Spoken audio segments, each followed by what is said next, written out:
Good people of YouTube, my name is Spanner, welcome back to my Warframe guides. On this video, we will talk about the basic mission types that you can do in the game. Before we do that, let's talk about mission rewards. After completing a mission and successfully reaching the extraction point, you will gain all the items you picked up during the mission. You will also acquire some credits and some mission-specific rewards if there are any. When playing in a squad, when half of the players reach extraction, a timer will start, and any remaining players will have 1 minute to reach extraction themselves. When the timer expires, everyone will extract no matter if they reached extraction or not. You can even be dead and you will automatically extract. Everyone gets their rewards anyway. The only way a player will not get any rewards is if the game detects them as being AFK. One last thing to know about mission rewards is that missions themselves have different tiers.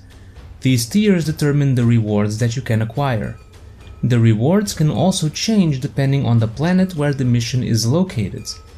You can see the possible mission rewards and their different tiers on the game's wiki. Let's talk about the missions themselves. First up, we have Exterminate.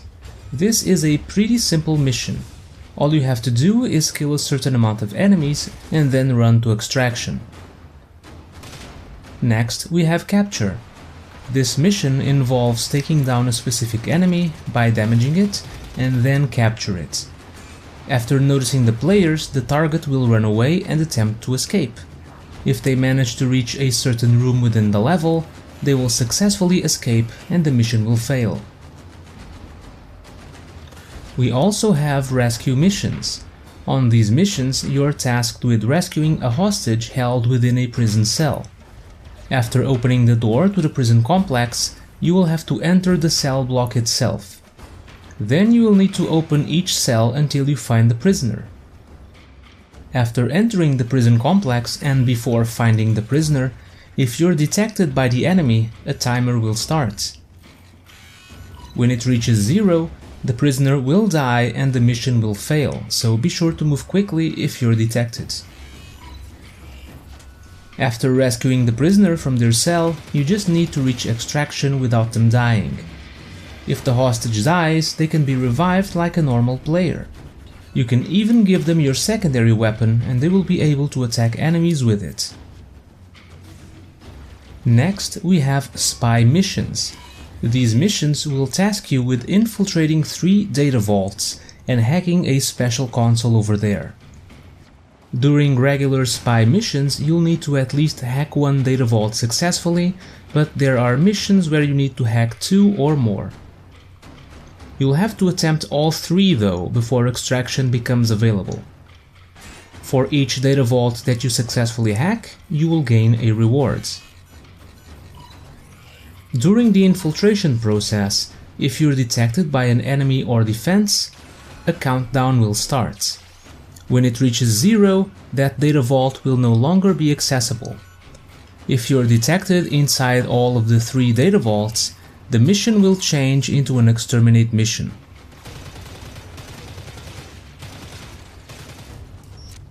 Rescue and spy missions feature hacking. You may have encountered this feature before, but on these mission types it is mandatory. There are 2 types of consoles you can hack: Grenier and Corpus. Grenier consoles will have various slots and a spinning dial cycling through all of them. All you have to do is press your jump button when the dial goes over one of these slots to activate it. You succeed the hack when you have activated all of the slots. Corpus consoles are on a countdown. You will be presented with several hexagonal tiles with a pattern inside. You need to rotate them in a way so that all patterns align. You can rotate a tile clockwise by pressing the shoot weapon button, or counterclockwise by pressing the aim weapon button. The best way to do these is to align the outer tiles first, leaving the middle one for last. Both the Grenier and Corpus consoles increase in difficulty according to the mission's level. You can bypass hacking completely by bringing some ciphers. Ciphers are a consumable gear item that you can craft in your foundry. Just grab a blueprint from the market. Using a cipher on a hackable console will hack it instantly. We also have sabotage missions. On these missions, you will have to sabotage the enemy's operations. A common type of sabotage is reactor sabotage. You will first have to remove 2 coolant cells from their respective coolant station. If you're detected while doing this, you will have to destroy the coolant cells instead. After dealing with the coolant cells, the fuel cell will be ejected from the reactor and you will have a few choices to make. If you place the fuel cell inside the reactor and hack the main terminal, the reactor will be exposed. You'll need to destroy the exposed fuel cells, which will result in the ship becoming extremely hot, damaging you over time.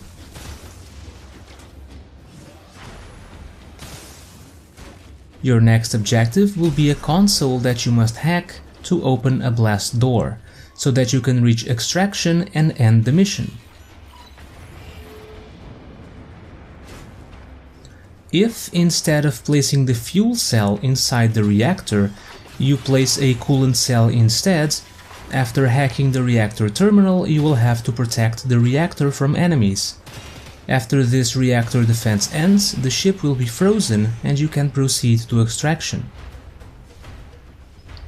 You can also place the reactor fuel cell inside a coolant station.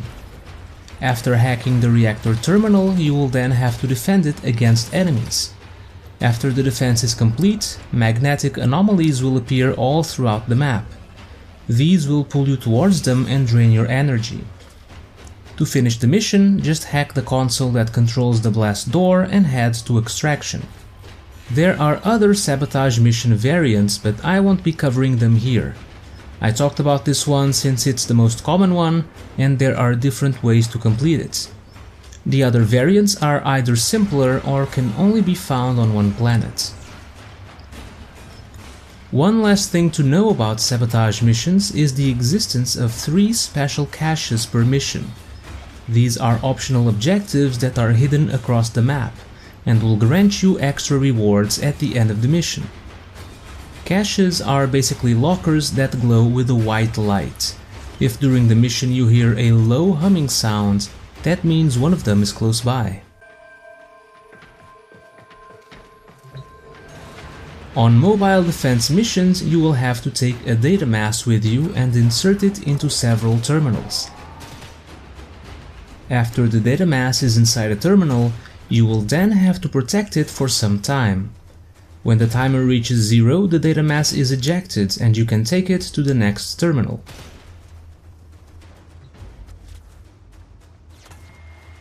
On hijack missions, you will have to escort an object to extraction. The object's movement is fueled by your shields. If you're close enough, it will drain your shields over time, which allows it to move. This object will take damage over time and can be attacked by enemies, so be sure to defend it. Another mission type is assassination. During this mission, you are tasked with killing a boss enemy.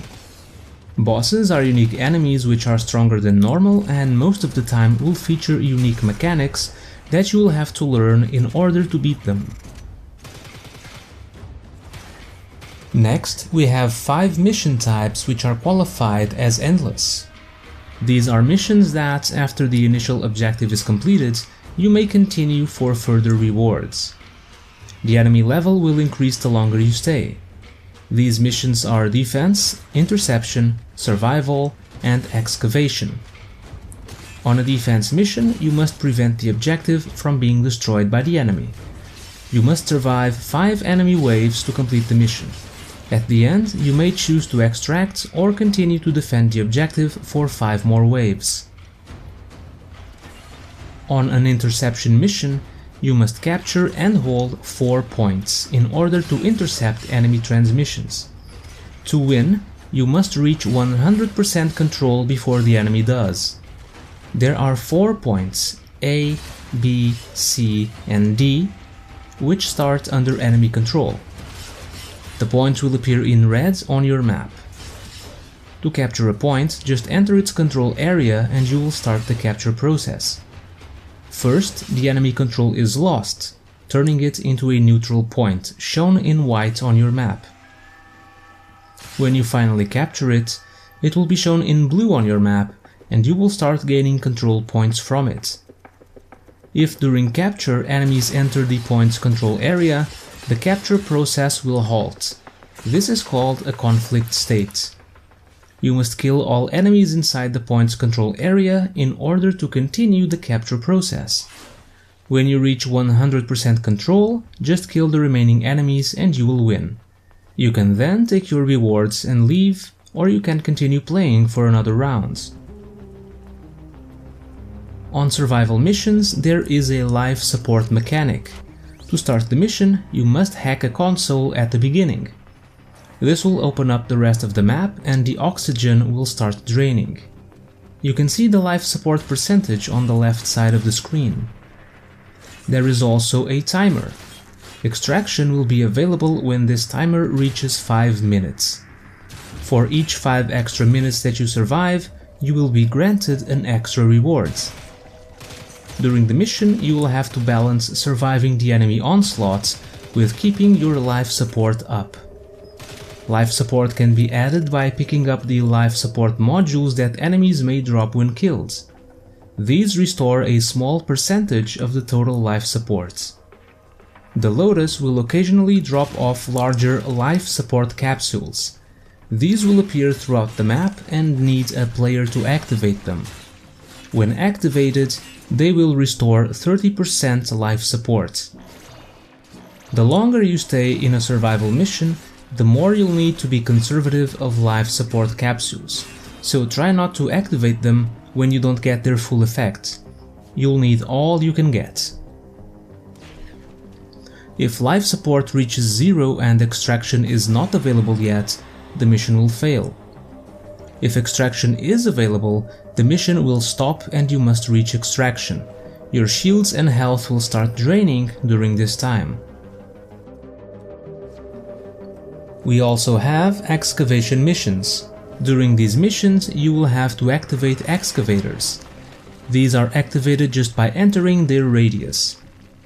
After they're active, you must defend them from enemies.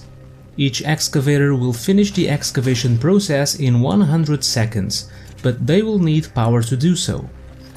You can see the total time and power remaining on the left side of your screen.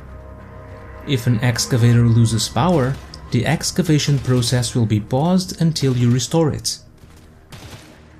To supply an excavator with power, you must kill enemies that carry power cells. They will drop these cells when they die, and then you just pick them up and carry them back to the extractor.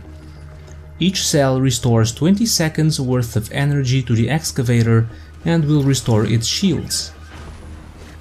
After an excavator is done, you will get a reward and 100 cryotic.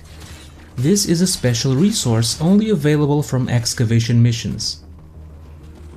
If the excavator is destroyed before finishing the excavation process, you will get no rewards, but you will still get some cryotic depending on the excavator's completion percentage. After the first excavator is done, extraction will be available. You can leave or stay and defend more excavators for added rewards. Finally, we have defection. During these missions, you will need to keep a group of survivors alive while helping them escape.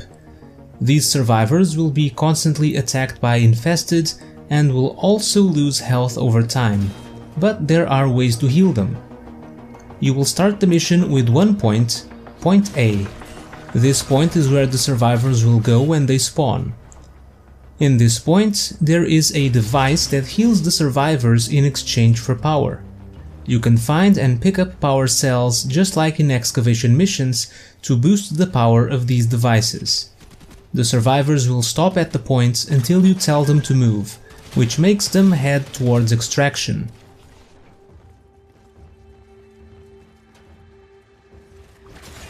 During the mission, 2 more points will spawn, B and C, each with their own healing devices. After point B appears, survivors will start appearing closer to it. After point C appears, survivors will spawn close to point B and C simultaneously, so you will have to deal with two separate groups. These groups will stop at their closest points until you tell them to move, which makes them head towards point A. Point A is basically the midpoint between B and C and extraction. If a survivor takes fatal damage, they will go down and you are able to revive them like any other player. The mission fails when 10 survivors are killed. After that, you will have 5 minutes to reach extraction. There is another endless mission called Infested Salvage, but I won't cover it here as there is only one in the entire game. We've seen that these endless missions can keep rewarding you with items. The reward pool is divided into 3 different item pool rotations, A, B and C, using the sequence A, B and C. Let's take defense as an example. After the first 5 enemy waves, you get a reward from rotation A. After 5 other waves, 10 waves in total, you will also get a reward from rotation A. 5 waves later, at 15 waves total, you will get a reward from rotation B. Finally, after 5 more waves, at 20 waves total, you will get a reward from rotation C. After this, the AABC rotation pattern will repeat for each group of 20 waves. For survival missions, this pattern is repeated every 20 minutes. For interceptions, it is repeated every 4 rounds. And for excavations, the pattern is repeated every 4 excavators. For deception, this works based on the number of survivor squads that reach extraction. Each 2 squads you evacuate corresponds to a rotation, repeating the pattern every 8 squads. And this concludes the video on basic mission types. Next time we will be talking about some special missions. Until then, thank you guys for watching, and I'll see you all next time.